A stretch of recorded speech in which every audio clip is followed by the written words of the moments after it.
So it just ended. The finale to the biggest television show of the decade just ended. Do I feel satisfied? No. Do I feel empty? Kinda. We were all expecting more from Game of Thrones, and that doesn't just extend to the casual viewers and just the fans, it also extends to the actors and actresses as well, who have voiced their dismay. Best season ever! Many of us harken back to the previous seasons. Seasons 1 through 4 were near perfection, went downhill after, but for the most part, the majority of the series was amazing. It captivated audiences around the world and introduced us to a prolonged experience in regards to immersion, realism, consistency, good writing, good stories, characters. From Eddard Stark to Tywin Lannister, from Peter Baelish to Varys, from Oberyn Martell to Tyrion Lannister, from Sansa to Shae. And boy, Game of Thrones was good at that. Very good at that. Very good at having so many characters, so many different arcs, and immersing us in all of them. Remaining consistent with the established lore, letting us understand each individual character through their actions, through their dialogue, mostly their dialogue. Any man who must say, "I am the king," is no true king. For the night is dark and full of terrors. Chaos is a ladder. Power is power. You raped her. You murdered her. You killed her children. My watch has ended. I still dream of that night.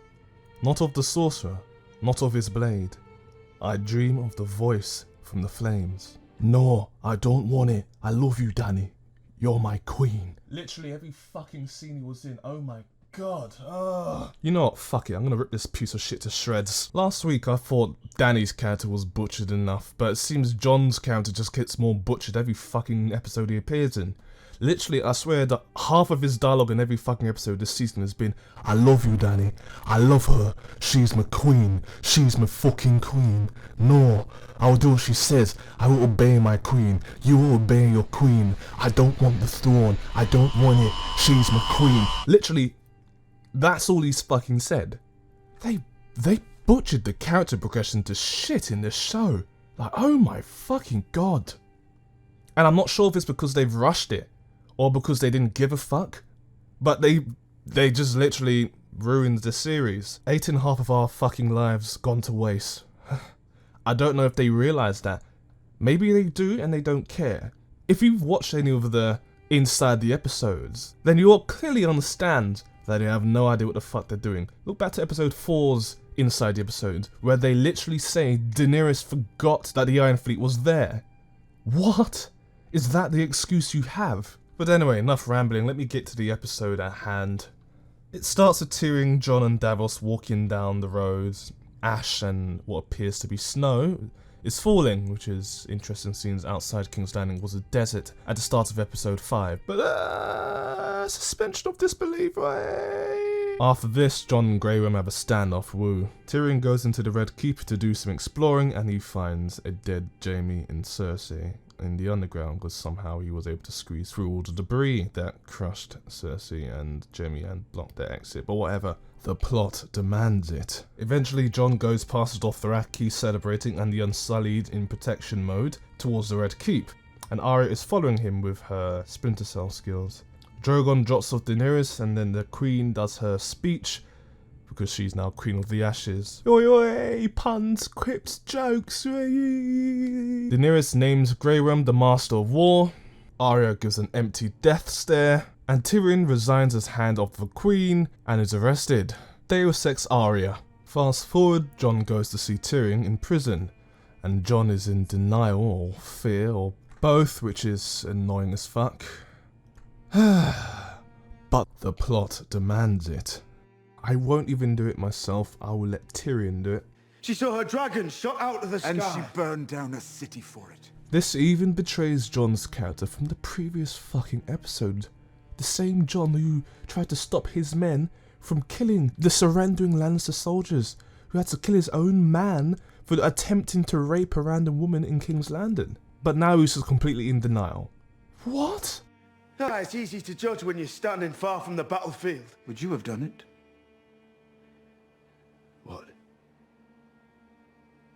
You've been up there, on a dragon's back. You've had that power. Would you have burned the city down? I don't know. Yes, you do. You won't say because you don't want to betray her. But you know. Tyrion then tries to persuade Jon to betray Daenerys with right intentions, and then Jon responds with, I love you, Dany.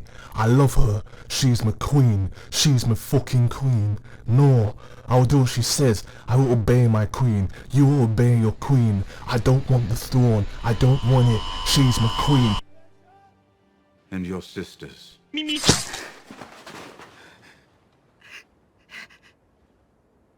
That was easy. and you know what's sad about this? This should have been a upsetting moment. This should have been the big climax of the entire show, the big heartbreak, but I just didn't care. I really didn't. And I think it's because of the assassination that both of these characters have had. Both Daenerys and Jon have just been ripped to shreds. They are not like they were in the earlier seasons, and they've just been forced to adapt to whatever situations the writers wanted to put them in, and it's just made them so unrelatable, so unlikable, that I just couldn't give a fuck. Honestly, it's a shame. But then something dumb happens after. A wild Drogon appears, sniffs the knife that's stuck into Dany, and then realizes it's Jon, and then goes back after screaming as if he's about to burn Jon, and then he Deus Ex Machinas the situation, because that's all the writers really have at this point, and then just burns the fucking Iron Throne, because why the fuck not, right? I mean, my only explanation for this would be that maybe Drogon thought that the Iron Throne stabbed her. Otherwise, I have no fucking clue what the fuck they were thinking with that. I'm here making up horseshit for them. Is that what it's come to? Oh god. Like, this has got to be one of the most underwhelming main character deaths I have ever seen in anything before. And it's all because the character wasn't written properly in the latter seasons. Best season ever! So now Drogon's fucked off with Dany in its leg. Yeah, that's actually a thing. Grey Worm's taken Tyrion to the Dragon Pits, where the rest of the leaders of Westeros are, including Yara Greyjoy and the new Prince of Dawn, who hasn't actually spoken or been given a name. But after the bickering, Davos calms them down. Tyrion convinces Grey Worm to usher in a vote for a new monarch. Edmund Tully tries to fucking audition, and Sansa dismisses him. Sam suggests a democracy, which ends in everyone just laughing at him. Tyrion then ends up having a speech which leads to him suggesting Bran. He also wants to get rid of the idea of being born into power.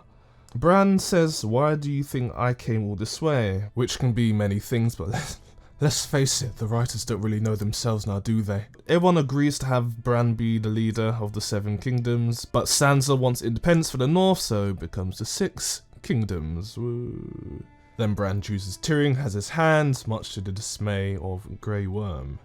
Jon gets sent to the wall because of what happened. He's regretful, but it's the only way to make the Unsullied not fuck everyone up. Tyrion claims he'll see him again because he wants to piss off the edge of the wall, blah blah blah. Grey Worm and the Unsullied go for Narth, like he planned with Missandei. Sansa has her regrets. Arya wants to find out what's west of Westeros.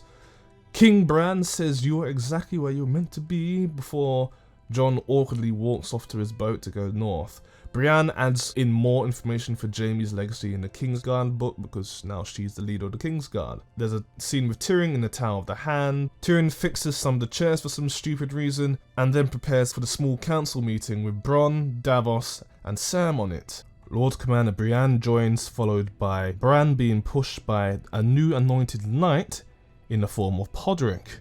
Bronn is the master of coin, Davos is the master of ships, and Sam is the Grand Maester. There's then a montage of all the Stark children, including Jon. Jon has arrived at Castle Black, raised with Tormund. There's also a bit where Jon gives Ghost some love, which should have happened earlier, but I guess it will suffice here. Sansa becomes the Queen of the North. Arya is a captain of her own ship and sails with her crew westbound to God knows where. Jon joins the wildlings, but instead of them staying in fertile lands, they decide to go north because reasons. And that is the last scene of Game of Thrones. Thin. Now, not sure if I'd call this bittersweet, but I don't even know what the fuck to call this.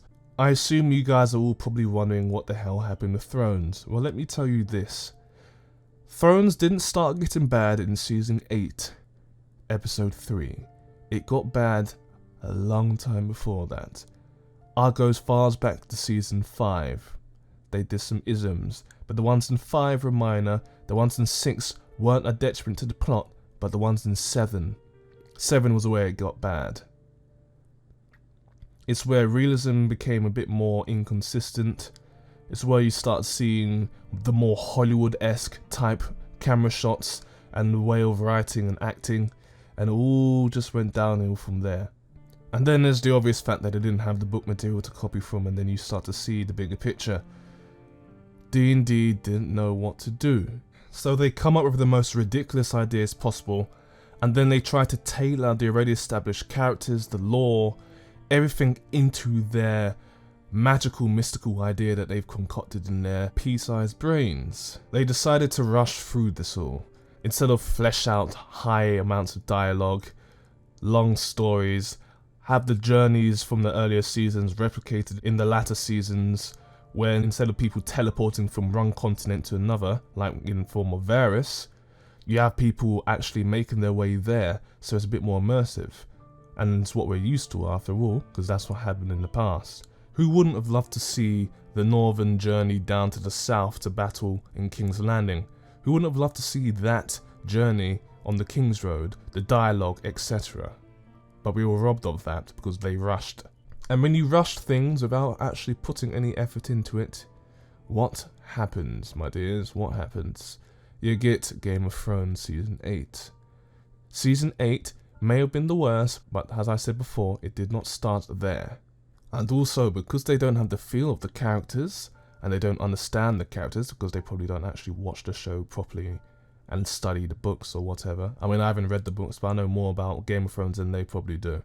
When you figure out how the characters act, they talk, work, what actions they do, what they do with their daily routine, you can figure out that character and what their motivations are and what they do and won't do. But when you rush, you lose consistency because you're rushing and you don't take into account all the things that came before. And your characters do not feel like they did before. Make it so that they have to go on this mission north of the wall, and make it so that one of the dragons are killed by the Night King, so that the wall gets brought down. Oh no, look what we've done. Because we've accepted a deal where there's less episodes, we're not going to have enough time to do the long night. Oh, I have an idea. Let's subvert expectations, pull a Deus Ex Machina, and we'll dumb down the battle bit so it's lots and lots of pretty, but no substance. Yeah, that'll trick him. This entire season has exposed a lot of problems. George R.R. Martin had not finished the books that he needed to do to complete the series. So his showrunners, David Benioff and D.B. Weiss, Dan and Dave in other words, had to improvise, had to come up with their own ideas, with some help from George R.R. Martin, but not an actual story to base it off. And thus, their lack of writing skills was exposed. The amazingly thought out dialogue that Game of Thrones was known for was no more. Seasons 7 and 8 were without book material. They could not handle the mass amount of characters, the large amount of lore, the arcs that have been established. So they abruptly tried to retcon them or be rid of them, pretend they don't exist even, so that the plot that they believe is necessary can be fulfilled, even if it's at the detriment of logic. I mean, we don't need Dany to be likeable anymore, do we? And the Night King, the Night King was just filler. Wasn't the final villain, it was the mighty Cersei, and then eventually Daenerys. Oh wait, she dies in like 1 second, right? But according to some rumours, it seemed that the writers, Dan and Dave, didn't want the full 10 episodes per season. They wanted to rush the story and get it over and done with, probably to pursue other projects, because they've made a name for themselves by making this the best series of the decade. Well, it was the best series of the decade. Not anymore. Bad writing and subversion of expectations kind of messed up, didn't it? And you know what's funny? They had the best crew, the best cast possible for the job. And yet, it wasn't enough to save this amazing franchise from defeat, from failure. And the worst thing about episode 6 is that it's not the worst out of the entire season. But because of the two main episodes, 3 and 5, being so horrendous, but the entire feel, the substance, the flavour that would eventually culminate in this final episode is near non-existent. They did not develop enough skills for the long term. They focused on the short-term skills of writing, such as subversion, deus ex machinas, flashy visuals, overly expensive graphics and CGI, big action set pieces. And they did it all while rushing, giving it no soul, but they completely forgot the substance of it. If Dan and Dave were builders or architects, what they did is they forgot to layer the foundations properly. They forgot to make the foundations solid, but they then put on all the additional parts of the building. They did the pipes, they did the electrics, they put on the brick walls, the windows, double glazed windows as well. They pimped out the house, got a nice carpet in there, got the central heating all sorted, and then they already started getting appliances in there, setting up the TV and the coffee machine and all that stuff. Got a nice swimming pool in the back garden. And then all of a sudden, the entire building just comes collapsing down. Some of it gets into the pool, damages it as well, and you've wasted hundreds, if not millions of pounds, in fact hundreds of millions of pounds in their case, if you look at the budget. People need to realise that just because you have a lot of money, just because you have the best budget, the best crew, the best cast, doesn't mean that you can pussyfoot around with your foundations, that being the script. And if you are not qualified, what are you doing? It's clear they did this for the money and the recognition. But what Dan and Dave didn't realise is that the internet, they do not forget. Oh, the memes of being strong. This is going to be a stain on their reputation for the rest of their lives. People think that we're just angry fans. Well, what they need to realise is that a lot of us have paid for HBO, if you're in the States, or you've got a Sky cable box and you're watching it that way. You've paid money for this product and the product's failed you. It's not been what you expected, it's not what you signed up for. I have never seen a franchise so great fall so low, ever. I consider this to be worse than The Last Jedi. Game of Thrones Season 8, Episode 3 and 5 have given Star Wars The Last Jedi a run for its money. How? How can you do that? Season 8, Episode 3 and Episode 5 are some of the worst things I've ever seen on the screen. And it all came from this show, which also has some of the best things that I've seen. Some of the best scenes, some of the best dialogue, characters that I've ever seen on screen ever. And now they're all associated with the same thing. What happened to Star Wars is exactly what happened to Game of Thrones. And it reinforces the idea that money does not buy content. HBO installed very, very bad foundations. And we could just blame George R.R. Martin, but George R.R. Martin didn't write the piece of shit that has played this season. Yes, he's being lazy and not finishing his book, but that doesn't make him the one that's at fault. The people at fault are Dan and Dave. And I get the vibe that George R.R. Martin knew this all along. That's why he chose not to get involved. Perhaps he saw this coming.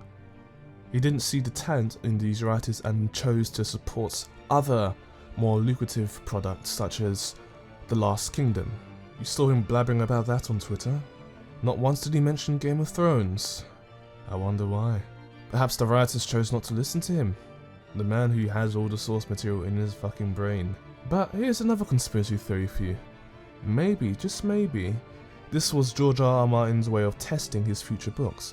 Maybe when they had that meeting in the hotel, he told them how it was going to end and they went through with it, and this was his test, so now he can make the changes he needs and release his book whenever, and they'll be completely different from this dumpster fire. Just a theory. And boy oh boy, it wouldn't be the first time that our expectations were subverted. Are you happy with how things ended? Yes. She didn't say yes. You didn't say yes. Best season ever! It's the best. It's the best season ever. Oh, I love Natalie. Like I said, I've met her in person. But damn it, why is she so damn phony? Oh, Hollywood got to her. Well then, my watch has ended.